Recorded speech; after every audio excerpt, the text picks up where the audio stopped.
कार्यशाळा आयोजित केल्या होत्या.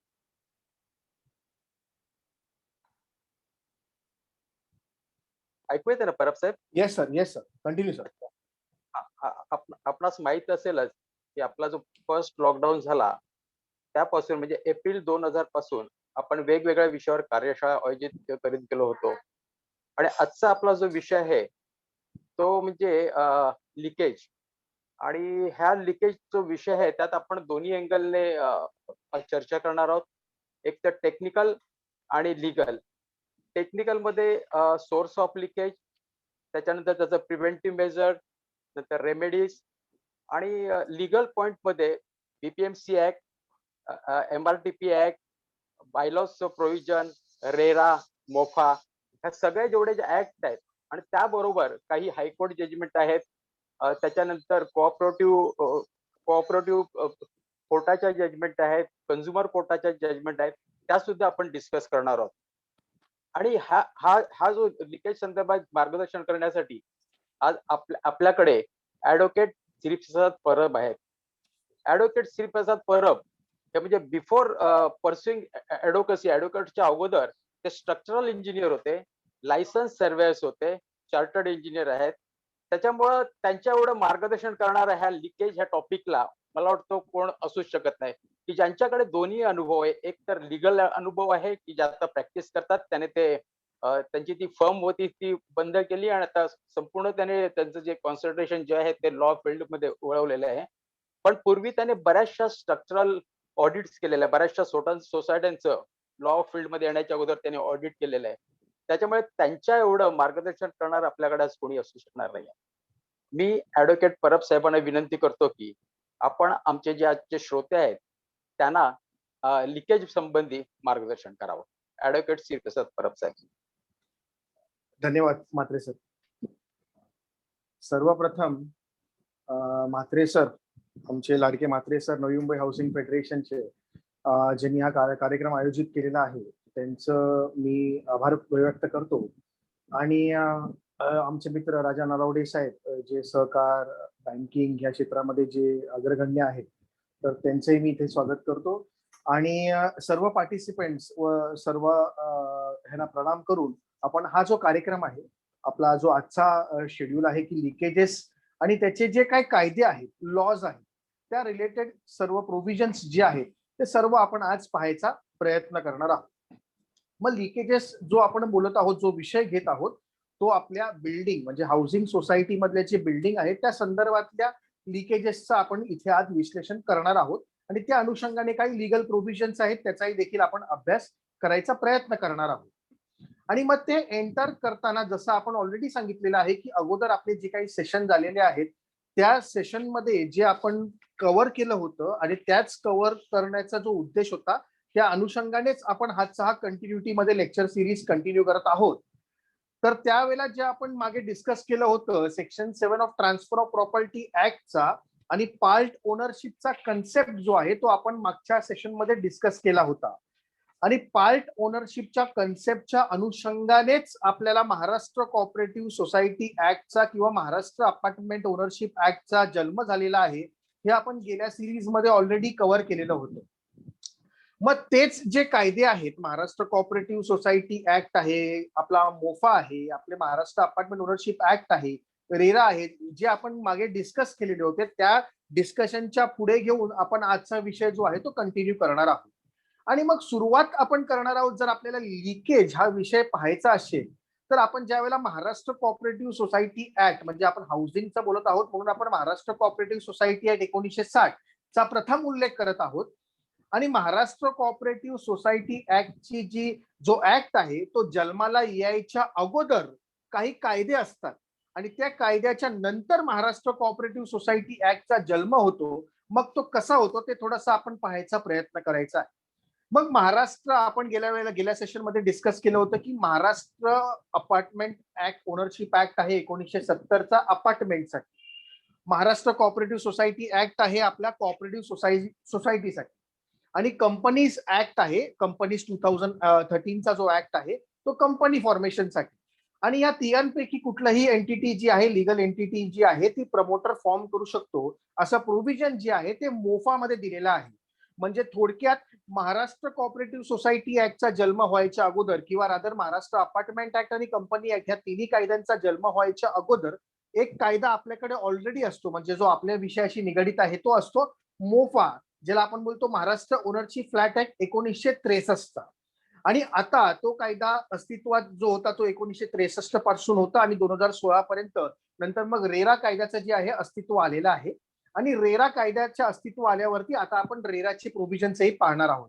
म्हणजे ज्या वेळेला प्रमोटर किंवा डेव्हलपर ज्याला आपण बोलतो किंवा बिल्डर आपण बोलतो किंवा स्वयंपुनर्विकास काही असेल, मग त्या लँडवरती जे केलं गेलेलं कन्स्ट्रक्शन ऍक्टिव्हिटीज आहे ज्याच्यामध्ये आपण फ्लॅट बुक करतो, तर त्यावेळेला Maharashtra cooperative society act, Maharashtra apartment ownership act किंवा कंपनी ऍक्टचे अजून अस्तित्व तिथे निर्माण झालेलं नसतं. आणि ते अस्तित्व निर्माण होण्याच्या अगोदर मग त्या कन्स्ट्रक्शन ऍक्टिव्हिटीमध्ये एक कायदा जो असतो त्या प्रमोटरला बांधील असतो आणि त्या अलॉटीला देखील तो बांधील असतो. तर तो जो कायदा आहे तो आहे महाराष्ट्र ओनरशिप फ्लॅट ऍक्ट 1963. किंवा आता जर आपण कन्स्ट्रक्शन ऍक्टिव्हिटी सुरू केल्या तर आपल्याला प्रोव्हिजन आहे रिअल इस्टेट रेग्युलेशन ऍक्ट जो आहे रेराची. मग मोफा आणि रेरा ह्यामध्ये ह्या लिकेजेस संदर्भातले काही प्रोव्हिजन्स जे आहेत, कुठले कुठले प्रोव्हिजन महत्वाचे आहेत ते थोडंसं आपल्याला पाहावं लागेल. सुरुवात करूया आपण मोफानी आणि किंवा रेरा ह्या दोघांचं सांगड घालून आपण एकमेकांचं सांगड घालून ते प्रोव्हिजन्स पाहायचा प्रयत्न करूया. तर जर आपण मोफाचे प्रोव्हिजन्स बघितले आणि मोफामध्ये ज्या वेळेला आपण सेक्शन 3 मध्ये एंटर करतो तर तिथे दिलेलं आहे जनरल लायबिलिटीज ऑफ प्रमोटर. तर प्रमोटरच्या कुठल्या कुठल्या लायबिलिटीज आहेत त्या सेक्शन 3 मध्ये दिलेल्या आहेत. मग कुठल्या कुठल्या लायबिलिटीज आहेत, तर जर आपण सेक्शन 3 वाचलात तर त्यामध्ये promoter shall disclose true facts, true आणि मटेरियल फॅक्ट्स जे आहे ते त्याला डिस्क्लोज करणं गरजेचं आहे. मग कुठल्या संदर्भातले ट्रू आणि मटेरियल फॅक्ट्स जे आहेत ते डिस्क्लोज करणं गरजेचं आहे, मग त्याला पहिलं तर टायटल संदर्भातले फॅक्ट्स डिस्क्लोज करणं गरजेचं आहे. मग उदाहरणार्थ त्याचं टायटल त्या प्रॉपर्टीमध्ये आहे की नाही आहे हे त्याला डिस्क्लोज करणं गरजेचं आहे. किंवा कुठल्या आधारावरती त्यांनी त्या प्रॉपर्टीमध्ये डेव्हलपमेंट राईट्स एस्टॅब्लिश केलेले आहेत, हे सर्व फेअर आणि ट्रू फॅक्ट्स जे आहेत हे सगळे मटेरियल फॅक्ट्स जे आहेत ते अलॉटीला डिस्क्लोज करणं गरजेचं आहे. मग सेकंड पॉइंट दिलेला आहे disclosure of true and fair facts of encumbrances. जर त्या प्रॉपर्टीमध्ये कुठल्याही प्रकारचे एन्क्युम्ब्रन्सेस आहेत ते देखील त्यांना डिस्क्लोज करणं गरजेचं आहे. आणि त्याच प्रोव्हिजन मध्ये सी पार्ट मध्ये दिलेला आहे की जे प्लॅन्स आणि स्पेसिफिकेशन्स आहेत, ज्या आराखडा जो आपण बोलतो जो अप्रूव्ड झालेला आहे कॉम्पिटंट अथॉरिटीकडनं, तो जो आराखडा आहे आणि जे स्पेसिफिकेशन्स आहेत त्या कन्स्ट्रक्शन ऍक्टिव्हिटीचे ते देखील डिस्क्लोज करणं गरजेचं आहे. त्यानंतर डी पार्ट मध्ये दिलेला आहे disclosure of fixtures, fittings, amenities etcetera etcetera.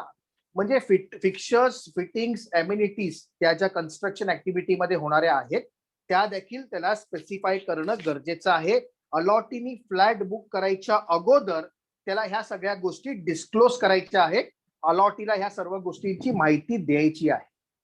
आणि आपला लिकेजच्या संदर्भातला विषय असल्यामुळे आपण स्ट्रेस आउट करत आहोत प्लॅन्स, स्पेसिफिकेशन, फिक्चर्स, फिटिंग्स आणि एम्युनिटीज संदर्भात.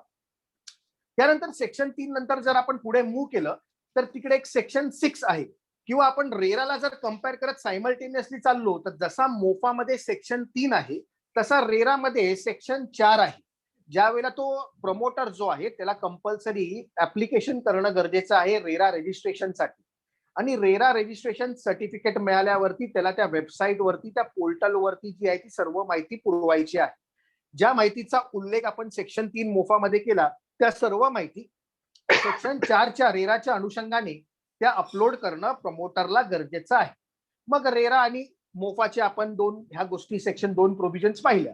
मग त्यानंतर मोफामध्ये सेक्शन 6 मध्ये दिलेलं आहे की प्रमोटरची जी लायबिलिटी आहे ती कुठपर्यंत आहे, तर ती कन्व्हेन्स ऑफ द प्रॉपर्टी पर्यंत आहे. म्हणजे जोपर्यंत प्रॉपर्टीचं हस्तांतरण होत नाही पूर्णपणे तोपर्यंत त्या प्रमोटरची लायबिलिटी आहे असं सेक्शन 6 मध्ये म्हटलेलं आहे. तेच प्रोव्हिजन जर आपण रेरामध्ये पाहिले तर ते सर्व प्रोव्हिजन्स जे आहेत ते सेक्शन 11 सब क्लॉज 4 मध्ये दिलेले आहेत रेराच्या. आणि 11 सब क्लॉज 4 जो आहे तो सांगतो the promoter shall be responsible for all the obligations, functions and responsibilities as per the provisions of the act, rules, regulations किंवा अग्रीमेंट फॉर सेल, जो आपला अग्रीमेंट फॉर सेल आपण जो अलॉटी बरोबर करतो तो देखील याच्यामध्ये समाविष्ट करण्यात आलेला आहे. आणि हे सर्व गोष्टींसाठी रेस्पॉन्सिबिलिटी घेतलेली आहे till what, till the conveyance of the property. म्हणजे जोपर्यंत कन्व्हेन्स होत नाही तोपर्यंत तो जो प्रमोटर आहे तो त्या अलॉटीन बरोबर किंवा त्या असोसिएशन ऑफ अलॉटी बरोबर तो बांधील आहे, त्याची लायबिलिटी तिकडे एस्टॅब्लिश केलेली आहे. मग आपण मोफाचा सेक्शन 6 पाहिला आणि इथे रेराचा आपण सेक्शन 11 सब क्लॉज 4 पाहिला. त्यानंतर मोफामध्ये दिलेला आहे सेक्शन 7 जर आपण पाहिलात तर no addition alterations when the plans and specifications are disclosed, and suppose any addition and alteration has to be done, it has to be done by the consent of the allottees, असं section 7 मोफामध्ये म्हटलेलं आहे. म्हणजे जर addition आणि ऑल्ट्रेशन्स करायची असतील प्रमोटरला, जो त्यांनी आपल्याला प्लॅन दाखवलेला होता फ्लॅट बुक करण्याच्या अगोदर आणि जो आपल्या अग्रीमेंट मध्ये प्लॅन लावलेला आहे, तर त्या प्लॅनच्या व्यतिरिक्त त्याला काही ऍडिशन ऑल्ट्रेशन्स करायचे असतील तर त्याला कन्सेंट घेणं मॅन्डेटरी आहे. सेम प्रोव्हिजन जी आहे ती आपल्या रेरानीही एस्टॅब्लिश केलेली आहे. जर आपण सेक्शन 14 बघितला, सेक्शन 14 सब क्लॉज 3 जो आहे तो जर पाहिला तर तिथे दिलेलं आहे की ते जे ऍडिशन ऑल्ट्रेशन्स आहेत ते तुम्हाला 2/3 कन्सेंटच्या अगोदर तुम्हाला करता येणार नाही. म्हणजे अलॉटी 2/3 अलॉटीस ची कन्सेंट घ्यावी लागेल. जेवढ्या अलॉटीसनी तुमच्याकडे फ्लॅट बुक केलेला आहे तेवढ्या 2/3 अलॉटीसची कन्सेंट घेतल्याशिवाय तुम्ही तुमच्या प्रोजेक्टमध्ये तुमच्या त्या प्लॅन स्पेसिफिकेशन्स मध्ये कुठलाही प्रकारचा बदल करू शकत नाही. स्ट्रक्चरल चेंजेस असतील तरी देखील तुम्हाला 2/3 अलॉटीसची परमिशन घ्यावी लागेल आणि कॉम्पिटंट अथॉरिटीची देखील परमिशन घ्यावी लागेल, असं सेक्शन 14 एस्टॅब्लिश करतो रेरामध्ये. बरं, इथपर्यंत ठीक आहे, हे आपल्याला कळलं ऍडिशन ऑल्ट्रेशन्स बद्दल.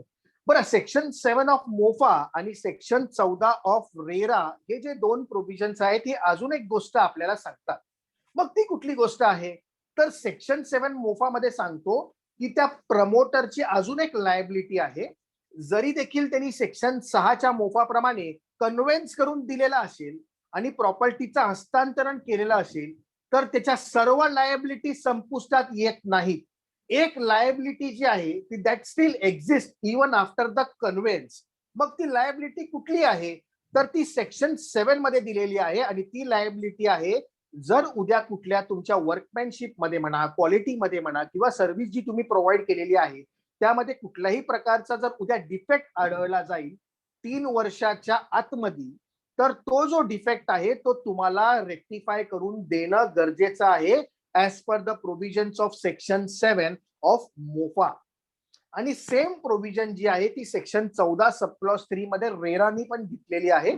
आणि रेरा सांगतो the structural defects or any other defects, तिथे म्हटलेलं आहे structural defects or any other defects जे आहेत if notified by the allottee within 5 years म्हटलेलं आहे. जे मोफानी पहिलं 3 वर्ष म्हटलं होतं ते रेरा आता सांगतो की विदिन 5 years म्हणजे 5 वर्षापर्यंत त्या प्रमोटर, बिल्डर, डेव्हलपरची रेस्पॉन्सिबिलिटी आहे की जर स्ट्रक्चरल डिफेक्ट्स असतील किंवा एनी अदर डिफेक्ट असतील in the workmanship, quality or services which is been provided by the promoter, then after the notice issued by the allottee, the promoter has to rectify such defects within 30 days. 30 दिवसाच्या आतमध्ये तो जो defect आहे तो rectify करणं तुला गरजेचं आहे. आणि त्याच सेक्शन 14 सब क्लॉज 3 मध्ये असं म्हटलेलं आहे पुढे, जर त्यांनी हे डिफेक्ट्स रेक्टिफाय नाही केले तर मग कॉम्पन्सेशन साठी तुझे अलॉटिंगचे राईट्स जे आहे ते एस्टॅब्लिश होतात, असं सेक्शन 14 सब क्लॉज 3 मध्ये म्हटलेलं आहे. मग या सर्व प्रोव्हिजन्सचा अभ्यास करून आपल्याला काय कळलं तर आपल्याला हे कळलं की जे प्लॅन स्पेसिफिकेशन्स त्यांनी आपल्याला जे दाखवलेले आहेत त्या प्लॅनचा अर्थ असा फक्त नाहीये की फक्त प्लॅन्स म्हणजे आराखडा आहे, तर त्यामध्ये असणारं स्पेसिफिकेशन देखील आहे. स्पेसिफिकेशन जे आहे ते कसं आहे तर आपण जे अग्रीमेंट फॉर सेल करतो किंवा आपण सेल डीड करतो प्रमोटर बरोबर, तर त्या अग्रीमेंट फॉर सेल मध्ये पाठीमागे एनेक्शर लावलेले असतात आणि त्या एनेक्शर मध्ये स्पेसिफिकेशनही लिहिलेलं असतं. ते जे स्पेसिफिकेशन असतं ते कुठलं असतं तर एम्युनिटीजचं असतं. तुमच्या फ्लॅटमध्ये कुठले कुठले एम्युनिटीज प्रोव्हाइड केलेले आहेत तर तुमच्याकडे कुठल्या प्रकारची टाईल आहे, कुठल्या प्रकारचं आरसीसीचं बांधकाम आहे, कॉन्क्रीटची क्वालिटी कुठली आहे, ग्रेड कुठला आहे, आरसीसी स्टील म्हणजे स्टील जे युज करणार आहे त्या रिइन्फोर्समेंट स्टीलचा कुठला ग्रेड आहे, हे सर्व त्या स्पेसिफिकेशन मध्ये स्पेसिफाय केलेलं असतं. आणि मग हे जे स्पेसिफिकेशन आहे ते देखील त्या डेव्हलपरला बांधील आहे, त्या प्रमोटरला बांधील आहे. मग हे जे स्पेसिफिकेशन दिलेले असतात हे कुठून असतात, हे कुठून आलेले आहेत, ह्याची निर्मिती कुठून झालेली आहे, तर आपल्याकडे कन्स्ट्रक्शन ऍक्टिव्हिटीमध्ये काही इंडियन स्टँडर्ड कोड्स निर्माण केलेले आहेत. काही कोड्स निर्माण केलेले आहेत. ते कोड्स जे आहेत ते स्पेसिफाय करतात की कुठल्या प्रकारचं जे आहे कन्स्ट्रक्शन ऍक्टिव्हिटी केली गेली पाहिजे. थोडक्यात तो जो ग्रेड ऑफ कॉन्क्रीट आहे तो मिनिमम किती असावा, त्याची ताकद मिनिमम किती असावी, हे सर्व आपल्या IS कोडनी स्पेसिफाय केलेलं आहे. पूर्वी जर आपण बघितले, पूर्वीचे आपले जे कन्स्ट्रक्शन होते त्यावेळेला M15 ग्रेड वगैरे कॉन्क्रीट यूज करायचे आणि माइल्ड स्टील कन्स्ट्रक्शन ऍक्टिव्हिटीमध्ये यूज करायचे. पण आताचं जे कन्स्ट्रक्शन आहे ते जर आपण बघितलं तर M25 ग्रेडचं कॉन्क्रीट आहे आणि सगळे रिइन्फोर्समेंट स्टील जे आहे ते आता टॉर स्टील आहे. म्हणजे माइल्ड स्टील आता यूज करत नाही, कंपल्सरी टॉर स्टील जे आहे ते IS कोडनी रेकमेंडेशन दिलेलं आहे. सर्व सांगण्याचं तात्पर्य एवढंच आहे की हे सर्व कोड्स, ह्याचं स्पेसिफिकेशन जे आहे ते सर्व ह्या कोड्स मधनं जे दिलेली माहिती आहे त्या अनुषंगाने कन्स्ट्रक्शन करायचे स्पेसिफिकेशन आपल्या एनेक्शर मध्ये समाविष्ट करण्यात येत आहे. आणि मग या स्पेसिफिकेशन प्रमाणे त्या प्रमोटरला काम करायचं आहे. जर त्या प्रमोटरनी ह्या स्पेसिफिकेशन प्रमाणे काम केलं तर भविष्यामध्ये लिकेजेसची संभावना जी आहे ती मिनिमाइज होऊन जाते. कशी काय मिनिमाइज होऊन जाते, तर उदाहरणार्थ ज्या वेळेला आपण आपल्या बिल्डिंगचे रिपेअर्स आता बघतो त्यावेळेला आपण बघतो कधी कधी कॉन्ट्रॅक्टर आपल्याला सांगतो की जी सँडची क्वालिटी यूज केली होती ती बरोबर नव्हती, इन्फिरियर क्वालिटी आहे म्हणून हे सर्व प्रॉब्लेम झाले, असं कधी कधी आपल्या बोलण्यामधनं आपल्याला ते ऐकायला मिळतं.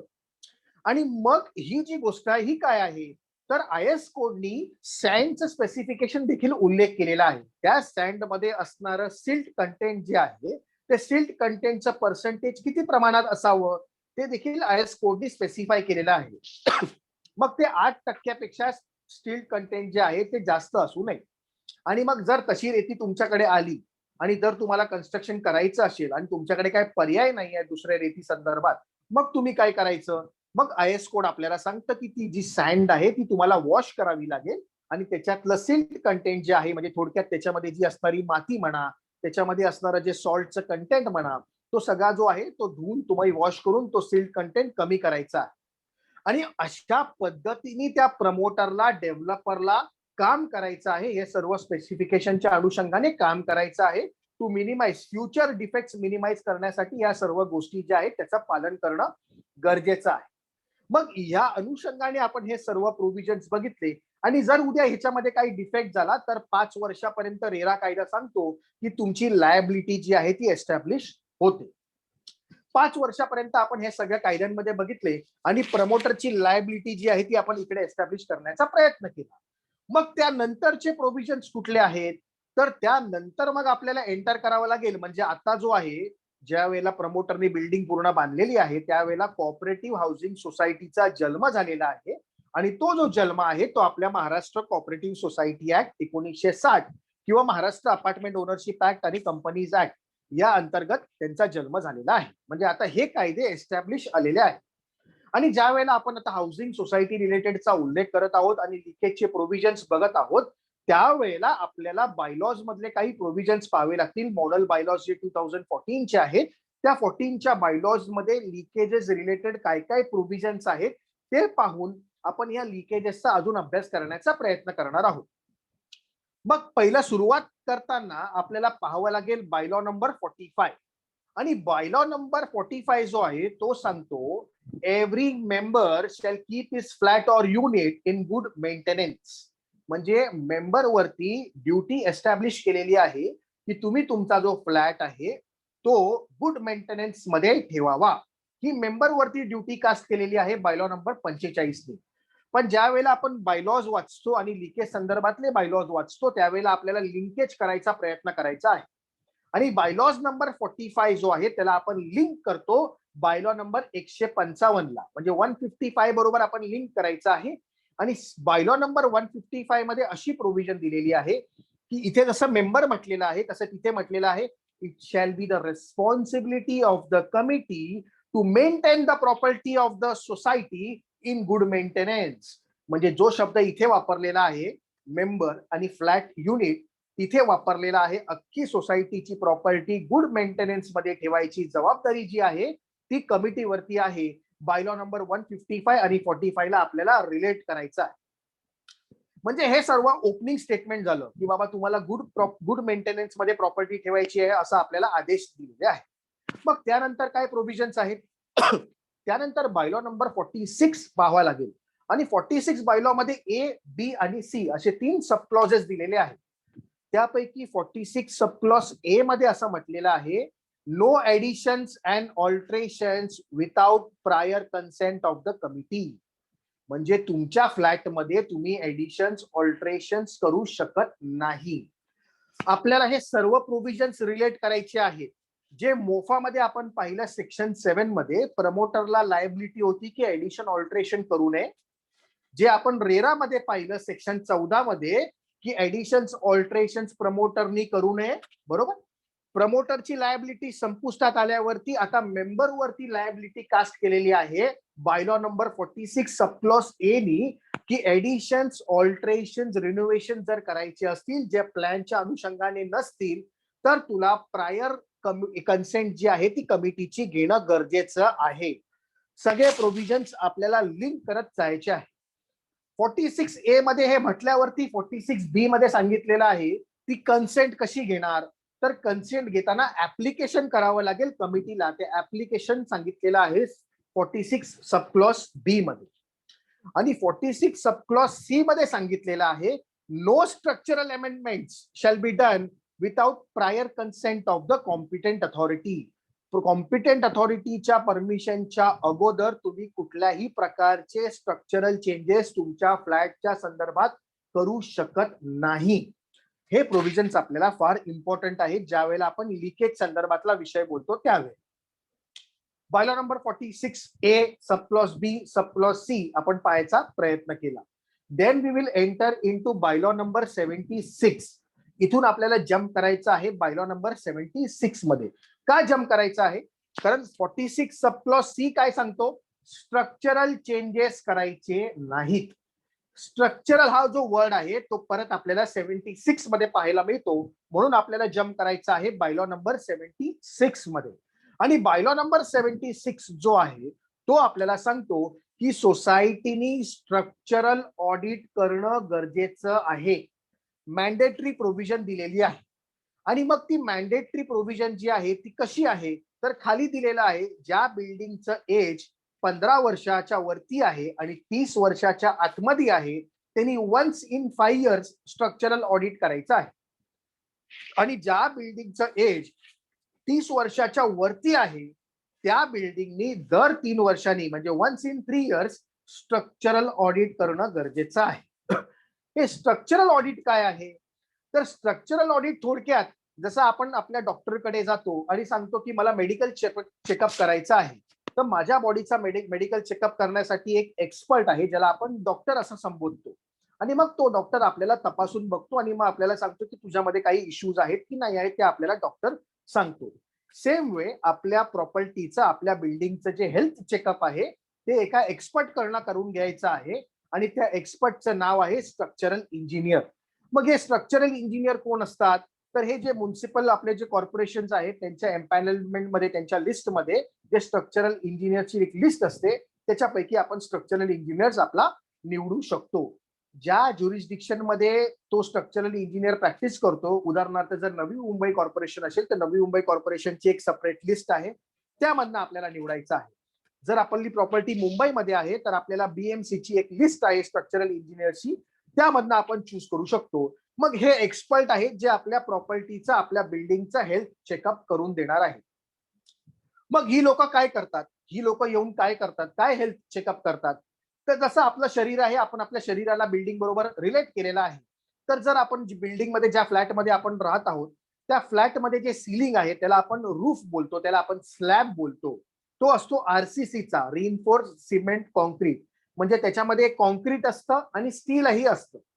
आणि मग त्या स्लॅबचं कार्य काय असतं की त्या स्लॅबवरती जो येणारा लोड आहे त्या स्लॅबवरती जो काही लोड येत आहे त्याला आपण लाईव्ह लोड किंवा डेड लोड असं बोलतो, तो लोडचा सक्षमपणे त्या स्लॅबनी रिस्टेन केलं पाहिजे किंवा त्याला त्या उचलण्याची क्षमता पाहिजे. मग त्यावरती लाईव्ह लोड कुठलं असतं, तर आपण जे मनुष्य प्राणी जे काय चालतो वगैरे त्याच्यावरती, तर आपलं जे काही वजन असतं ते त्या स्लॅबवरती पडतं. प्लस डेड लोड म्हणजे जे काही फर्निचरचं वगैरे वजन असतं किंवा त्या स्लॅबचं स्वतःचं काही वजन असेल, हे सर्व वजनाला आपण डेड लोड बोलतो. आणि live load plus dead load plus factor लावून तो स्लॅब जो आहे तो डिझाईन केला जातो. मग तो स्लॅब वरती जे येणारा लोड आहे ते राईट हँड साईडला आणि लेफ्ट हँड साईडला आपल्याकडे बीम्स आहेत. आपल्या भिंतीच्या वरती बीम्स असतात, आरसीसी बीम्स. त्या बीम्स वरती ते लोड जे आहे ते ट्रान्सफर केलं जातं. आणि त्या बीम्स वरून ते जे लोड आहे ते आपले उभे कॉलम्स असतात. जसं आपल्या शरीरामध्ये आपले पाय असतात, तसे बिल्डिंगला जे कॉलम्स असतात, व्हर्टिकल कॉलम्स, त्या कॉलम्स वरती त्या बीमचं लोड जे आहे ते ट्रान्सफर केलं जातं. अल्टिमेटली ते जे सर्व लोड आहे पूर्ण कॉलमचं ते फाउंडेशन वरती ट्रान्सफर होतं आणि फाउंडेशन आपलं जे सर्व लोड आहे ते मदर अर्थ वरती ट्रान्सफर करतो. म्हणजे अशा तऱ्हेने थोडक्यात स्ट्रक्चरल इंजिनियरचा कन्सेप्ट आहे. मग तो जो स्ट्रक्चरल इंजिनियर आहे तो आपल्या प्रिमाइसेस मध्ये येतो, आपल्या प्रॉपर्टीमध्ये येतो आणि तो इंटरनल आणि एक्सटर्नल इन्स्पेक्शन करतो. आणि इंटरनल एक्सटर्नल इन्स्पेक्शन करून तो हे स्ट्रक्चरल मेंबरची कंडिशन पाहतो की या स्ट्रक्चरल मेंबर्स म्हणजे व्हर्टिकल कॉलम्स, हॉरिझॉन्टल बीम्स आणि स्लॅब्स जे आहेत यांची कंडिशन पाहतो आणि त्याप्रमाणे तो रिपोर्ट देतो की whether this structure is fit for human habitation or not. आणि त्यानंतर जर सोसायटीने म्हटलं की आम्हाला रिपेअर्स पण करायचे असतील आणि किंवा मेजर रिपेअर्स काही बिल्डिंग मध्ये असतील, तर त्याचं क्वांटिफिकेशन देखील बीओक्यूच्या संदर्भात तो स्ट्रक्चर इंजिनियर तिकडे सबमिट करतो. आणि मग जसं सेम आपण डॉक्टरचं उदाहरण दिलं, तर आपण ज्या वेळेला हेल्थ चेकअपला जातो त्यावेळेला आपल्याला समजा काही त्रास होत असेल तर डॉक्टर पहिला सांगतो, दाबून बघतो, हात लावून बघतो आणि सांगतो की ठीक आहे, तुमच्या गोळी घेऊन बरं होऊ शकतं. किंवा जर त्याला वाटलं की सिव्हिअर कंडिशन्स आहेत, मग तो आपल्याला सांगतो की तुम्ही एमआरआय करा, सीटी स्कॅन करा, असं आपल्याला सांगतो की जे पाहू शकत नाही ते आपल्याला आतमधून पाहायचं आहे. तसंच आपल्या बिल्डिंग मध्ये आहे. स्ट्रक्चरल इंजिनियर ज्या वेळेला इन्स्पेक्ट करतो, जर त्याला प्रायमा फेशिया वाटलं व्हिज्युअल इन्स्पेक्शननी मी सॅटिस्फाईड आहे, मग तो त्याप्रमाणे रिपोर्ट देणार. पण जर त्याला वाटलं की आतमध्ये काही प्रॉब्लेम्स आहेत, स्ट्रक्चरल कॉलमच्या आतमध्ये काही प्रॉब्लेम्स आहेत, बीम्स मध्ये काही प्रॉब्लेम्स आहेत, मग तो एनडीटी टेस्ट करतो, ज्याला आपण बोलतो नॉन डिस्ट्रक्टिव्ह टेस्ट. आणि त्या नॉन डिस्ट्रक्टिव्ह टेस्ट मध्ये मग तुम्ही ultra pulse sonic velocity test ऐकलं असेल किंवा कार्बोनेशन टेस्ट वगैरे ऐकलं असेल, रिबॉन हॅमर टेस्ट ऐकलेलं असेल. हे सर्व एनडीटी टेस्ट आहे. मग त्या पूर्ण स्ट्रक्चरचा एमआरआय, सीटी स्कॅन केला जातो एनडीटी टेस्टच्या स्वरूपामध्ये आणि त्याप्रमाणे आपल्याला रिपोर्ट्स येतात. मग प्रामुख्याने जर मेजर रिपेअर्स, लिकेजेस समजा आपल्या बिल्डिंग मध्ये येत असतील, तर ते स्ट्रक्चरल इंजिनियर आपल्याला दर्शवतात की या स्ट्रक्चरल रिपेअर्स बरोबर तुम्हाला काही लिकेजेसचे रिपेअर्स देखील करणं गरजेचं आहे. मग आता आपल्याला हा मुद्दा उपस्थित असतो की लिकेज आणि स्ट्रक्चरल डिफेक्टचा संबंध काय. आपल्या बिल्डिंग मध्ये स्ट्रक्चरल डिफेक्ट होतात, त्या आणि त्या लिकेजेसचा संबंध काय आहे. तर structural damages to the concrete member कसे होतात, तर उदाहरणार्थ ज्या वेळेला आपल्या भिंतीमधनं पाणी झिरपतं, समोर वरच्या स्लॅब मधनं ज्या वेळेला पाणी आपल्या बिल्डिंगच्या आतमध्ये घरामध्ये खाली येतं, त्यावेळेला आरसीसी मेंबर मध्ये हे पाणी जे आहे ते पेनिट्रेट होतं. त्यांच्या पोर्स मधनं ते पाणी जे आहे ते पेनिट्रेट होतं. आतमध्ये ज्या सळ्या आहेत कॉन्क्रीट मधल्या त्या रस्ट करायला सुरू होतात आणि रस्टिंग करून स्केल्स डेव्हलप होतात आणि कॉन्क्रीट जे आहे त्याला तडे जायला सुरुवात होतात, ज्याला आपण बोलतो स्ट्रक्चरल डिफेक्ट्स. आणि मग हे स्ट्रक्चरल डिफेक्टचं मूळ कारण जे आहे ते लिकेजेस आपल्या बिल्डिंग मधलं आहे. म्हणून लिकेजेस वरती ट्रीट करणं गरजेचं आहे. तर काही सोप्या सोप्या गोष्टी आहेत, जसं की उदाहरणार्थ बाहेरून प्लॅस्टर मधनं होणारं लिकेज जे आहे किंवा मॅक्सिमम लिकेज जे आहे ते जॉईंट्स मधनं होतं. स्ट्रक्चरल मेंबर आणि भिंतीच्या जॉईंट मधनं जे लिकेजेस होतं तिथे ट्रीटमेंट करणं गरजेचं आहे. टेरेस वॉटरप्रूफिंग जे असतं तिथून लिकेज होतं. ह्या सगळ्या गोष्टी लिकेजच्या कारणीभूत आहेत आणि स्ट्रक्चरल डिफेक्टशी लिंक केलेल्या आहेत. तर याप्रमाणे आपण बायलॉ नंबर 76चं पण विश्लेषण केलेलं आहे. परत आपल्याला रिटर्न यायचं आहे. बायलॉ नंबर 46 पर्यंत आपण पाहिलं होतं. आता आपल्याला बायलॉ नंबर 47 मध्ये एंटर करायचं आहे. आणि बायलॉ नंबर 47 वाचताना आपल्याला त्या बायलॉ 47चं लिंकेज जे आहे ते बायलॉ नंबर 156 बरोबर करायचं आहे.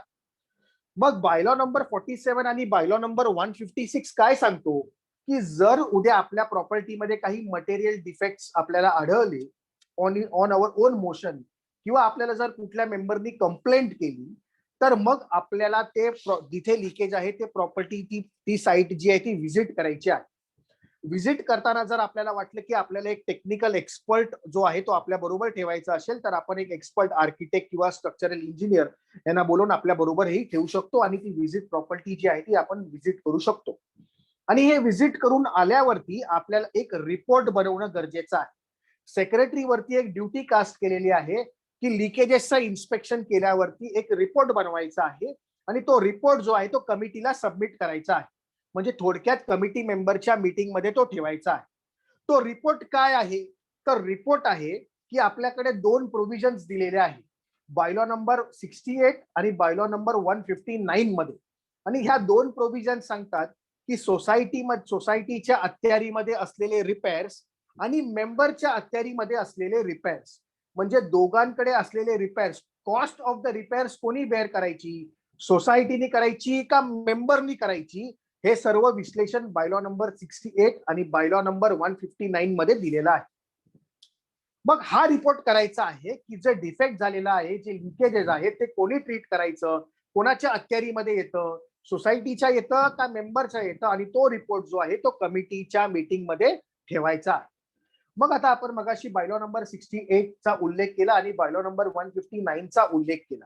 तर कुठले कुठले रिपेअर्स जे आहेत, लिकेजेस आहेत, ते जे सोसायटीच्या अखत्यारीमध्ये येतात, तर सोसायटीच्या अखत्यारीमध्ये येणारे लिकेजेस आहेत जसं की आपले एक्सटर्नल वॉल्स आपले जे असतात, पेरिफेरी वॉल्स आहेत, त्या वॉल्स मध्ये कुठल्याही प्रकारचा डिफेक्ट असेल किंवा लिकेज असेल, सीटेज असेल प्लॅस्टर मध्ये, ते सर्व सोसायटीच्या अखत्यारीमध्ये येतं.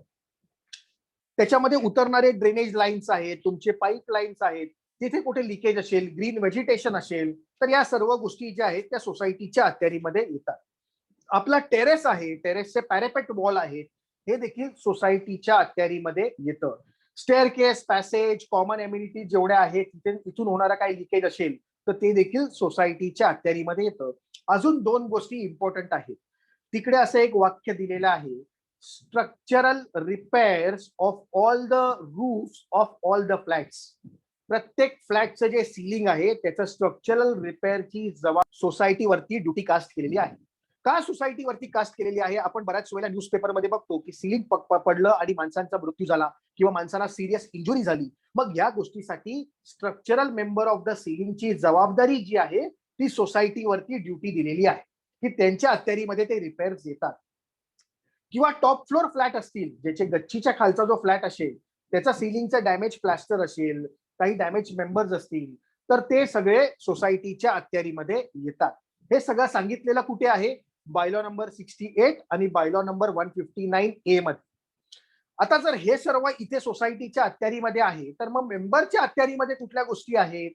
मग मेंबरच्या अखत्यारीमध्ये बायलॉ नंबर 159B आणि 68B मध्ये सांगितलेलं आहे की the provisions, the leakage, the points which are not covered under 159A or 68A, those are entitled for the members. म्हणजे जे मेंबर्सनी त्याचा रिपेअर्स करणं गरजेचं आहे असं बायलॉ नंबर 159B सांगतो. आणि मग त्याचा एक्सपेंडिचर कोणी करावं? समजा बाहेर सोसायटीच्या अखत्यारीमध्ये आहे तर सोसायटी त्याचा खर्च करेल, पण समजा इंटरनल काही गोष्टी आहेत, मग तिकडे दिलेला आहे the expenditure of the leakages, internal leakages due to toilet म्हणा किंवा सिंक म्हणा, shall be borne by the consent flat holders. Consent flat होल्डर्सनी ते जे एक्सपेंडिचर आहे ते बॉर्न करायचं आहे. मग आपल्याला थोडक्यात बायलॉ नंबर 159B ची प्रोव्हिजन कळली, 68B ची प्रोव्हिजन पण आपल्याला कळली. मग हे सर्व खर्चाचं जे आहे ते देखील आपल्याला सेक्रेटरीला रिपोर्टमध्ये मेन्शन करायचं आहे की एवढे रिपेअर्स जे आहेत ते आपल्याला कॅरी करायचे आहेत आणि त्याला लागणारा जो काय खर्च आहे, एस्टिमेट आहे, ते एवढं अप्रॉक्सिमेट आहे. आणि तो जो रिपोर्ट आहे तो कमिटी मेंबरच्या मीटिंग मध्ये टेंडर करायचा आहे. Now will again come back to bylaw number 47B and 47 subclause C. 47 subclause B सांगतो की सोसायटीच्या अखत्यारीमध्ये असलेली जी काही कॉस्ट आहे आणि समजा तो जो रिपेअर्स इंटरनल देखील असेल, समजा काही मेंबर्सच्या घरामध्ये स्ट्रक्चरल रिपेअर्स असतील आणि त्यामुळे काही लिकेजेस होत असतील, तर ते जर सोसायटीच्या अखत्यारीमध्ये येत असेल तर सोसायटीने रिपोर्ट बनवायचा आहे आणि कमिटीला टेंडर करायचं आहे. एक नोटीस जी आहे ती त्या मेंबरला द्यायची आहे की आम्ही एवढ्या दिवसामध्ये काम करू इच्छितो, तुम्ही आम्हाला परवानगी दे आतमध्ये काम एंट्री करण्याची. आणि ती परवानगी जर त्यांनी नाकारली तर मग आपण कॉम्पिटंट अथॉरिटीकडे किंवा आपल्या अथॉरिटीने आपण आतमध्ये एस्टॅब्लिश करून आपण आतमध्ये शिरकाव करू शकतो. तर हे सर्व प्रोव्हिजन 47B मध्ये आहे. बरं, मग खर्च किती करावा? समजा सोसायटीच्या अखत्यारीमध्ये रिपेअर्स असतील आणि तो जर खर्च जो आहे तो कमिटी मेंबरच्या लिमिटच्या बाहेर असेल, तर मग तो कसा करावा? बाहेर असेल याचा अर्थ काय? तर we have to refer bylaw number 157. आणि बायलॉ नंबर 157 सांगतो, जर आपल्या सोसायटीच्या मेंबरची संख्या 25 पर्यंत असेल, तर आपल्याला खर्च जो करायची लिमिट आहे ती 25,000 पर्यंत आहे. आपल्या जर मेंबरची संख्या 26 पासून 50 पर्यंत असेल, तर आपल्याला खर्च करायची रक्कम जी आहे ती 50,000 पर्यंत आहे. आणि जर आपल्या मेंबरची संख्या 51 पेक्षा जास्त आहे, तर मग आपल्याला खर्च करण्याची जी क्षमता आहे ती आपल्याकडे 1,00,000 रुपयापर्यंत आहे. म्हणजे कमिटीच्या अखत्यारीमध्ये फक्त 1,00,000 रुपये मॅक्सिमम खर्च तुम्ही करू शकता. जर हे रिपेअरची कॉस्ट जी आहे ती 1,00,000 रुपयापेक्षा जास्त असेल, तर बायलॉ नंबर 157 सांगतो की then you have to compulsory call general body meeting.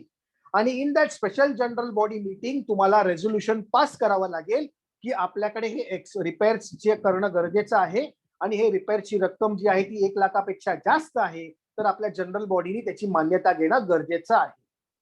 आणि त्याप्रमाणे 47B मध्ये आपण ते रिपेअर्स इंटरनल देखील करून घेऊ शकतो. 47 सबक्लॉज C जो आहे तो स्पेसिफिक जो आहे तो सांगतो की जर समजा वरच्या फ्लॅट मधनं खालच्या फ्लॅटमध्ये गळती होत असेल, टॉयलेट्स मध्ये म्हणा किंवा तुमच्या किचन सिंक मधनं म्हणा, जर गळती होत असेल, मग त्यासाठी दोन्ही मेंबर्स जे आहेत, कन्सर्न फ्लॅट होल्डर जे आहेत, त्यांनी तो लिकेजचा एक्सपेंडिचर करायचा आहे. पण त्यासाठी सेक्रेटरीवरती परत ड्युटी कास्ट केलेली आहे की सेम वेनी तू त्या फ्लॅटचं इन्स्पेक्शन करायचं आहे. तुला जर वाटलं तर टेक्निकल एक्सपर्टला तू तुझ्या बरोबर घेऊ शकतोस. त्यानंतर त्याचा रिपोर्ट बनवायचा आहे. तो रिपोर्ट कमिटी मेंबरच्या मीटिंग मध्ये सबमिट करायचा आहे. ते रिपेअरची कॉस्ट जर मेंबरनी करायची असेल तर त्याला एक नोटीस पाठवायची आहे की within so and so days तू ते काम जे आहे ते करून घे, नाहीतर आपल्या स्ट्रक्चरल मेंबरला डॅमेज होत आहे. जर त्या मेंबरनी त्या नोटीसचं पालन नाही केलं आणि ते काम नाही केलं, तर परत सोसायटीवरती ड्युटी आलेली आहे. मग सोसायटीला सांगितलेलं आहे की तुम्ही, सेक्रेटरीला ड्युटी कास्ट केलेली आहे की तुम्ही तिथे आतमध्ये एंटर करून त्या कामगारांकडनं ते काम तुम्ही करून घेऊ शकता. आणि ते जे काम तुम्ही करून घेतलेलं आहे त्याला जो लागणारा खर्च केलेला आहे सोसायटीनी, तो तुम्ही ऍज ए ड्यूज म्हणून त्या मेंबर्सकडनं, कन्सर्न मेंबर्सकडनं रिकव्हर करू शकता. अशी प्रोव्हिजन आपल्याला बायलॉ नंबर 47 सबक्लॉज C मध्ये दिलेली आहे. हे सर्व आपण लिकेजेसचे प्रोव्हिजन्स पाहिले. आणि मग नंतर आहे 48, बायलॉ नंबर 48 मध्ये आपल्याला एक सबक्लॉज B पाहायचा आहे, जिकडे न्यूसन्स शब्दाचा उल्लेख केलेला आहे. आपल्या इंडियन पिनल कोड मध्ये देखील न्यूसन्स शब्दाचा उल्लेख केलेला आहे. आपल्या BPMC ऍक्ट, आपल्या MMMC ऍक्ट मध्ये देखील न्यूसन्स शब्दाचा उल्लेख केलेला आहे. आणि हे न्यूसन्स, अनॉयन्स, इंजुरी, डेंजर वगैरे आपण जर काय फ्लॅटमध्ये आपल्याला होत असतील, दुसऱ्या मेंबरला होत असतील आपल्यामुळे, तर ते आपल्याला त्याचं कर्क करणं किंवा ते कमी करणं हे आपलं कार्य आहे. आणि त्यासाठी सेक्शन बायलॉ नंबर 48 मध्ये सबक्लॉज B मध्ये ती न्यूसन्सची प्रोव्हिजन दिलेली आहे. मग हे आपण बघितलं लिकेजेस संदर्भातले प्रोव्हिजन्स. मग लिकेजेस कुठले कुठले आपल्याला केले पाहिजे, थोडक्यात जर आपण त्याची समरी केली तर मॅक्सिमम जे लिकेज होतात ते आपल्याला एक्सटर्नल वॉल्स मधनं होतात. म्हणजे पाणी जे आहे ते एक्सटर्नल वॉल्स मधनं आतमध्ये झिरपतं. तर बाहेरचं प्लॅस्टर जे आहे ते आपल्याला करणं गरजेचं आहे. ज्या वेळेला आपण बाहेरचं प्लॅस्टर रिपेअरिंग करतो त्यावेळेला आपल्याला हे बघायचं आहे, जर स्ट्रक्चरल मेंबर्स मध्ये स्ट्रक्चरल डॅमेजेस असतील तर स्ट्रक्चरल रिपेअर्स पण आपण करून घ्यायचे आहेत. त्याला पॉलिमर मॉडिफाईड रिपेअर्स आहेत किंवा मायक्रो कॉन्क्रिटिंग आहे, या सर्व गोष्टींनी आपण स्ट्रक्चरल रिपेअर्स देखील करू शकतो.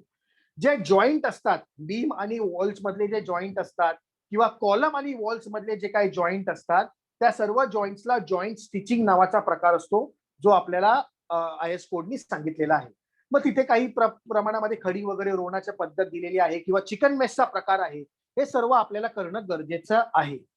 प्लॅस्टरची स्पेसिफिकेशन जे आहे ते IS कोडनी दिलेलं आहे, त्याप्रमाणे आपल्याला करणं गरजेचं आहे.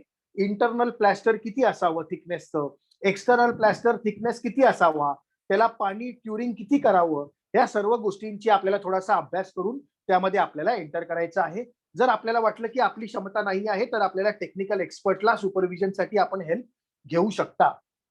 तसंच टेरेसमध्ये वॉटरप्रूफिंगचं कार्य आहे. ब्रिकबॅट कोबा वॉटरप्रूफिंग आहे. आजकाल बरेच केमिकल अनालिसिस ट्रीटमेंट्स पण निघालेले आहेत. ग्राउटिंग पद्धत आहे, इंजेक्शन ग्राउटिंग आहे. या सर्व प्रकारे आपण टेरेसलाही देखील रेक्टिफाय करू शकतो, पॅरापेट वॉलला देखील आपण रेक्टिफाय करू शकतो. तसे इंटरनल लिकेजेस जे असतात ते इंटरनल लिकेजेस प्रामुख्याने आपल्या टॉयलेट्स मधनं आलेले असतात. वरच्या फ्लॅटच्या टॉयलेट मधनं खालच्या फ्लॅटच्या टॉयलेटमध्ये येतात किंवा किचनच्या सिंक मधनं ते खाली पाणी झिरपतं. तर त्याच्यामध्ये आपल्याला सिंक म्हणा किंवा टॉयलेटचं पॅन म्हणा किंवा टॉयलेटमध्ये केलेली वॉटरप्रूफिंग जी आहे ती आपल्याला रेक्टिफाय करणं गरजेचं आहे. गरज पडल्यास ग्राउटिंगही आपण करू शकतो. तर हे सर्व प्रकार आपल्याला रिपेअर्स मध्ये दिलेले आहे. मग यानंतर जे आपल्याला प्रोव्हिजन बघायचं आहे, आता आपण हे सर्व प्रोव्हिजन बघितले, पण या सर्व प्रोव्हिजनचा डिफॉल्ट केला तर आपल्याला काय आहे, किंवा आपण असं म्हटलं की समजा आपल्याला सोसायटीला आपण ड्युटी दिलेली आहे की तू त्या फ्लॅटमध्ये एंटर करायचं, पण त्या मेंबरनी तुला एंटर करायसाठी पासून रोखलं किंवा तुला दिलं नाही एंटर करायला, तर त्यासाठी बायलॉ नंबर 174 जर आपण बघितलात तर 174 मध्ये वेगवेगळ्या अथॉरिटी दिलेल्या आहेत की त्याची तक्रार तुम्ही कुठे कुठे करू शकता. तर मग जर वॉटर लिकेजेस संदर्भातले काही तक्रारी असतील, जर डिस्प्युट्स रिलेटेड काय असतील, लिकेजेस रिलेटेड काही डिस्प्यूट असतील, तर तुम्ही सेक्शन 91 च्या अंतर्गत कॉपरेटिव्ह कोर्टामध्ये देखील धाव घेऊ शकता. तर ती देखील प्रोव्हिजन दिलेली आहे. रजिस्ट्रारकडे ते ज्युरिस्डिक्शन दिलेलं नाही आहे. आपण दरवेळेला काय होतं, बऱ्याच वेळेला गल्लत होते आणि सगळेजण रजिस्ट्रारकडे धाव घेतात, पण तिकडनं आपल्याला काही सोल्युशन मिळू शकत नाही कारण त्यांचं ज्युरिस्डिक्शनच नाही आहे. मग ज्युरिस्डिक्शन जे वेस्ट केलेलं आहे ते कॉपरेटिव्ह कोर्टाला वेस्ट केलेलं आहे. तर आपल्याला सेक्शन 91 ची रेमेडी आहे. जर आपल्याला एंटर करू दिला नाही कुठल्या मेंबरनी, तर आपण कॉम्पिटंट अथॉरिटी म्हणजे आपण म्युन्सिपल कॉर्पोरेशनच्या कमिशनरकडे पॉवर्स दिलेले आहेत.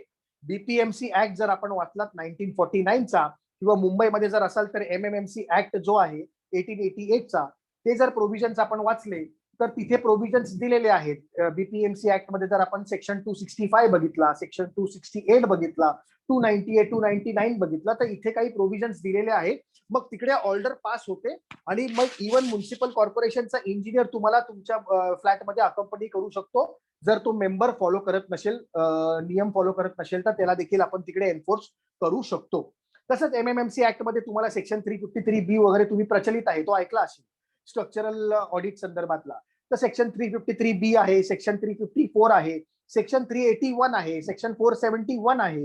हे सर्व सेक्शन या एन्फोर्समेंट बद्दलचे बीपीएमसी ऍक्ट आणि आपल्या एमएमएमसी ऍक्टला दिलेले आहे. आणि याला जे एन्फोर्समेंट पॉवर दिलेली आहे ती आपल्या एमआरटीपी ऍक्टने दिलेली आहे. तिथे देखील तो नुसनचा शब्द उल्लेख केलेला आहे. तर हे देखील प्रोव्हिजन्स आपण पाहायचा प्रयत्न केला. बरं, आता ह्या सर्व प्रोव्हिजन्सचा जो जो कोण डिफॉल्ट करेल त्याला अजून काय पर्याय आहे. समजा सेक्शन 91 कॉपरेटिव्ह कोर्टामध्ये आपल्याला जायचं नाही आहे, दुसरा कुठला पर्याय उपलब्ध आहे का, तर येस, दुसरा पण पर्याय उपलब्ध आहे. दुसरा पर्याय आहे आपल्याला कन्झ्युमर फोरमचा. आणि कन्झ्युमर डिस्प्यूट जो आहे, म्हणजे जिथे आपण कन्झ्युमर डिस्प्यूट जो आपला ऍक्ट आहे 1986 चा, तर तो जर कायदा आपण ज्यावेळेला प्रामुख्याने बघतो त्यावेळेला तिकडे दोन गोष्टीसाठी आपण कन्झ्युमर फोरम मध्ये जाऊ शकतो. कन्झ्युमर प्रोटेक्शनचा आपण कन्झ्युमर आहे म्हणून एस्टॅब्लिश करू शकतो. कुठल्या कुठल्या दोन गोष्टी आहेत, तर एक आहे गुड्स रिलेटेड गोष्ट आणि एक आहे सर्व्हिसेस रिलेटेड गोष्ट. मग सर्व्हिसेस रिलेटेड गोष्टामध्ये तिथे असं सर्व्हिसेसचं जर आपण डेफिनेशन पाहिलं, सेक्शन 2 मध्ये ते डेफिनेशन दिलेलं आहे. तर सर्व्हिसेसचं डेफिनेशन दिलेलं आहे, services means services of any description, okay, which may be use by the potential user. दोन शब्द याच्यामध्ये इम्पॉर्टंट आहेत, एनी डिस्क्रिप्शन आणि पोटेन्शियल युजर. पण 1986 चा कायदा जो होता त्यामध्ये हाऊसिंग कन्स्ट्रक्शन हे सर्व्हिसेस मध्ये मोडलं जात नव्हतं. मग 1993 मध्ये ऑर्डिनन्स आला आणि 1993 मध्ये फर्स्ट टाइम हाऊसिंग कन्स्ट्रक्शनचं जे पार्ट आहे तो या सर्व्हिसेसच्या डेफिनेशन मध्ये इनकॉर्पोरेट केला गेला.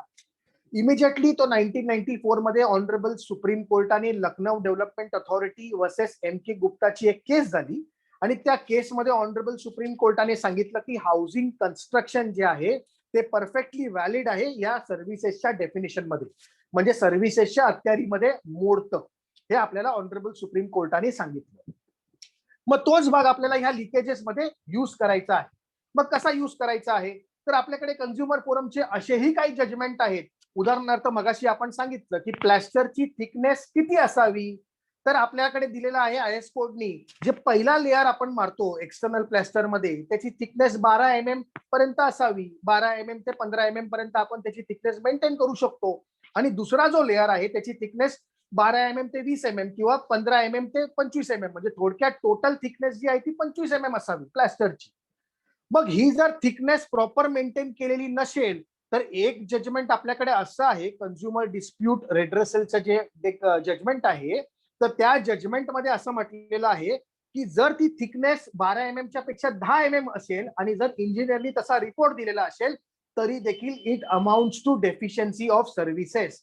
आणि रुद्रव्यास नावाची एक जजमेंट आहे, त्या रुद्रव्यासची जर आपण जजमेंट पाहिली तर रुद्रव्यासच्या जजमेंटमध्ये 12 mm च्या प्लॅस्टरच्या ऐवजी 10 mm चं प्लॅस्टर केलं होतं आणि त्या 10 mm च्या प्लॅस्टरमुळे लिकेजेस झाले होते.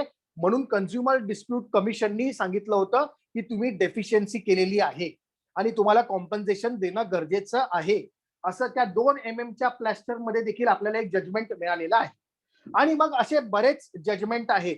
इव्हन आपल्याकडे असेही काही जजमेंट आहेत, आपल्याला माहिती असेल ज्या वेळेला प्रमोटर जो आहे तो आपल्याला पोझिशन देतो, अलॉटीला पोझिशन देतो, त्यावेळेला एक पोझिशन फॉर्म साइन करून घेतो आणि त्या पोझिशन फॉर्म मध्ये लिहिलेलं असतं सर्व प्रकारची मी पाहणी केलेली आहे आणि सर्व फ्लॅट जो आहे तो सुस्थितीमध्ये आहे, कुठल्याही प्रकारचे डिफेक्ट्स त्याच्यामध्ये नाही आहे, असं आपण पोझिशन लेटरच्या वेळेला तिथे डिक्लेरेशन देतो. पण ते डिक्लेरेशन दिलं असल्यास देखील जरी काही लिकेजेस झाले तरी देखील प्रमोटर त्या गोष्टीसाठी लायबल आहे. तुम्ही जर ब्रिगाडे डेव्हलपर्स प्रायव्हेट लिमिटेडची जजमेंट पाहिली तर त्या जजमेंटमध्ये ते देखील एस्टॅब्लिश केलेलं आहे की in spite of position letter declaration still the promoter is liable for the defects carried out in the building. मग त्या देखील तिथे लायबल धरलेला आहे. आणि आपल्याकडे बरेच कन्झ्युमर फोरमचे जजमेंट हे सांगतात की जर समजा इंटरनल लिकेज जरी असलं, खालच्या फ्लॅटमध्ये लिकेज असेल वरच्या फ्लॅटच्या बाथरूम मधला, तर आपल्याला बायलॉ काय सांगतो की वरच्या फ्लॅट आणि कन्सर्न फ्लॅटनी तो खर्च करायचा आणि ते रिपेअर्स करायचे आहे. पण जर सोसायटीनी त्याचं कार्य केलेलं नसेल, कुठलं कार्य, तर बायलॉ नंबर 47 सबक्लॉज बी मध्ये जे सांगितलेलं आहे, सबक्लॉज सी मध्ये जे सांगितलेलं आहे की सोसायटीने फ्लॅट व्हिजिट करायचा, त्याला नोटीस द्यायची, खर्च किती आहे तो सांगायचा, नाहीतर रिपेअर्स करून घ्यायचे, हे जर कार्य सोसायटीने केलं नसेल तर सोसायटीला देखील त्या ब्रीचसाठी लायबल ठरलं जातं आणि सोसायटीकडनं देखील कॉम्पन्सेशन जे आहे ते मेंबर्सनी वसूल केलेलं आहे. कन्झ्युमर फोरमचे तसेही काही जजमेंट्स आपल्याकडे आहेत. तर मग ह्या जजमेंटची पण पाहणी आपण केली. मग ह्याचा थोडक्यात सगळ्याचं सार काय आहे, जर आपल्याला लिकेजेस हा विषय कन्क्लूड करायचा असेल तर आपल्याकडे एक बॉम्बे हायकोर्टचे बरेच जजमेंट आहे. तर रिसेंट जे 2018 मध्ये एक जजमेंट आलं होतं, आपले चीफ जस्टिस नरेश पाटील साहेब आणि गिरीश कुलकर्णी साहेबांचं जजमेंट होतं. तर त्यामध्ये त्या जजमेंटमध्ये असं म्हटलेलं आहे, शेवटी गिरीश कुलकर्णी साहेबांनी कन्क्लूड केलेलं आहे आणि रेश्मा बॉम्बैया म्हणून त्याचं ते जजमेंटचं हेडिंग आहे वर्सेस म्युनिसिपल कॉर्पोरेशन. तर त्या जजमेंटमध्ये असं गिरीश कुलकर्णी साहेबांनी म्हटलेलं आहे की unless and until the members resolve their dispute in an cordial atmosphere और इन एमिकेबल वे, तिथे एमिकेबल वेनी जर तो डिस्प्यूट रिझॉल्व्ह नाही केला तर मग फ्युचरमध्ये कुठलाही मेंबर तिकडे येऊन राहणं, अकोमोडेट करणं, पीसफुली राहणं शक्य होणार नाही. म्हणून डिस्प्यूट जर सोडवायचा असेल किंवा हे जे लिकेजेसचे इश्यू रिझॉल्व्ह करायचे असतील तर ते एमिकेबल वेनी करायचे आहेत. कोणी कोणी करायचे आहेत एमिकेबल वेनी, तर त्या दोन्ही मेंबर्सनी, म्हणजे वरती असलेल्या मेंबरनी, खालती असलेल्या मेंबरनी आणि सोसायटीच्या कमिटीनी देखील ते डिस्प्यूट जे आहे ते रिझॉल्व्ह करायचे आहे.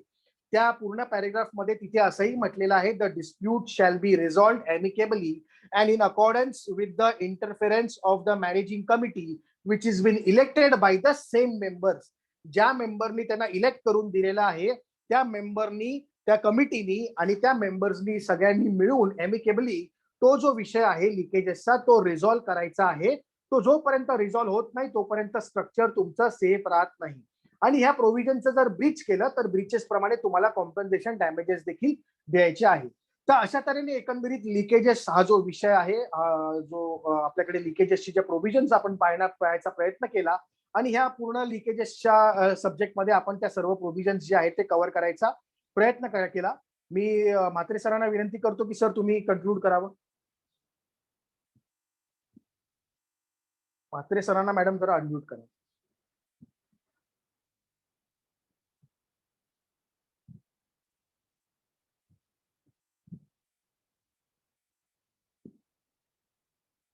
प्रियंका मॅडम, म्हात्रे सरांना फक्त जरा कन्क्लूड करायचं.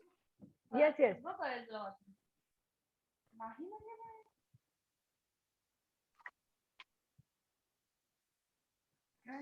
अनम्यूट झालेले नमस्कार. होते. हो हो हो. नमस्कार. आजचा जो आपला विषय होता लिकेज, ह्याच्यात पण आपले पार्टिसिपंट फार चांगल्या प्रकारे तुम्ही पार्टिसिपेट केलं. जवळजवळ 100 आपले पार्टिसिपेंट्स या झूम ऍपवर होते आणि तुमच्यामुळेच हा जो आजचा प्रोग्राम हा सक्सेस झालेला आहे. त्यावेळेस मी तुम्हा सगळ्यांना मी धन्यवाद देतो आणि असेच तुम्ही आम्हाला कोऑपरेशन करत जा. आपण पुढच्या वीक मध्ये सुद्धा किंवा पुढच्या महिन्यात आपण एक नवीन विषय घेऊन तुमच्या समोर येतो. पुन्हा मी तुम्हाला सगळ्यांना धन्यवाद देतो. आपले राजा नलावडे सुद्धा आज आहेत, त्यांना सुद्धा मी धन्यवाद देतोय की ते त्यांचा अमूल्य वेळ देऊन ऍडव्होकेट राजा नलावडे आज आपल्या ह्या प्रोग्रामसाठी उपस्थित राहिले. आमच्या फेडरेशनचे डायरेक्टर सुद्धा आज उपस्थित आहेत, त्यांचं सुद्धा मी धन्यवाद देतोय. सर शिरीष कुलकर्णी साहेब इथे हजर आहेत, आपले रजिस्ट्रार आहेत का? Cooperative societies. तर त्यांना मी विनंती करतो की त्यांनी 2 शब्द बोलावं आणि मग आपण कंक्लूड करूया. मॅडम, शिरीष कुलकर्णी साहेबांना जरा अनम्यूट करा ना. येस करते. हा त्यांचं नाव शिरीष कुलकर्णी साहेब.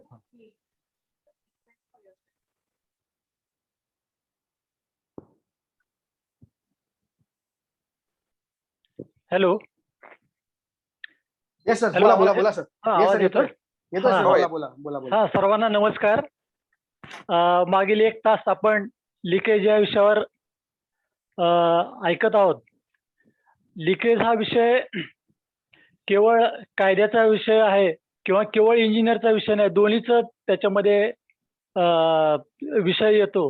तर त्या दोन्ही अँगलने स्वतः सर, जसं म्हात्रे साहेबांनी सुरुवातीला सांगितलं की सर स्वतः सिव्हिल इंजिनियर आहेत आणि प्लस लॉ मधला त्यांचा अभ्यास म्हणजे कोऑपरेटिव्ह ऍक्टचा अभ्यास देखील, आम्ही रजिस्ट्रार असलो तरी आमच्यापेक्षा त्यांचा जास्त अभ्यास आहे, मी अगदी नम्रपणाने नमूद करू इच्छितो.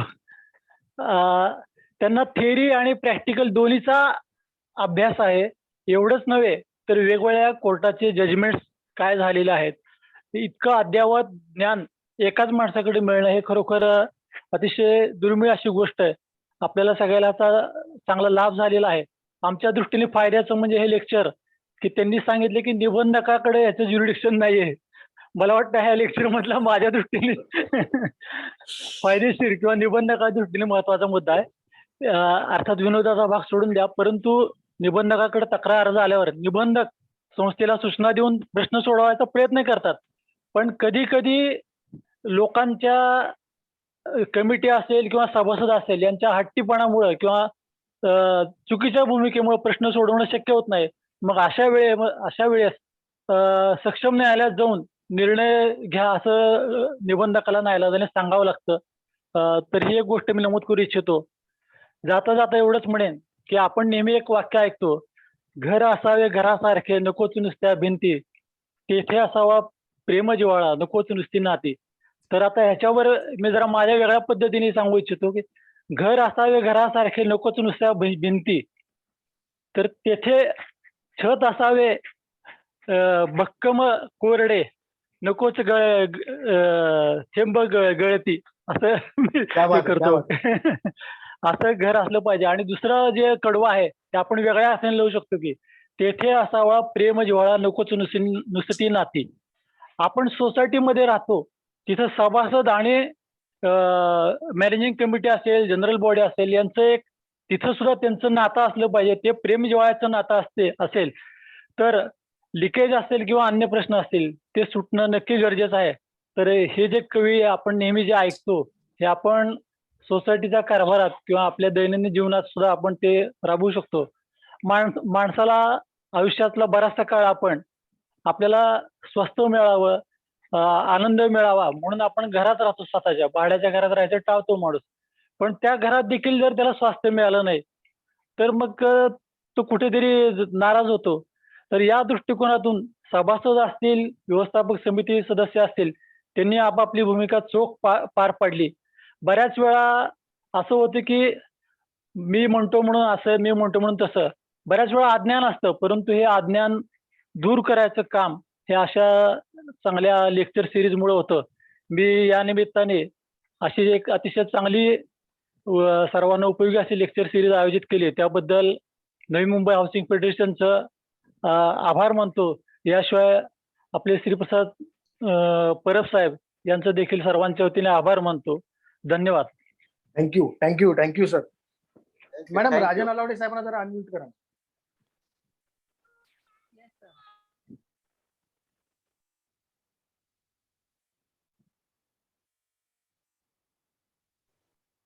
प्रसाद सर, त्यांचं नाव काय आहे माझ्या राजन अलावडे साहेब. राजन अलावडे RAJ. राजा नाही.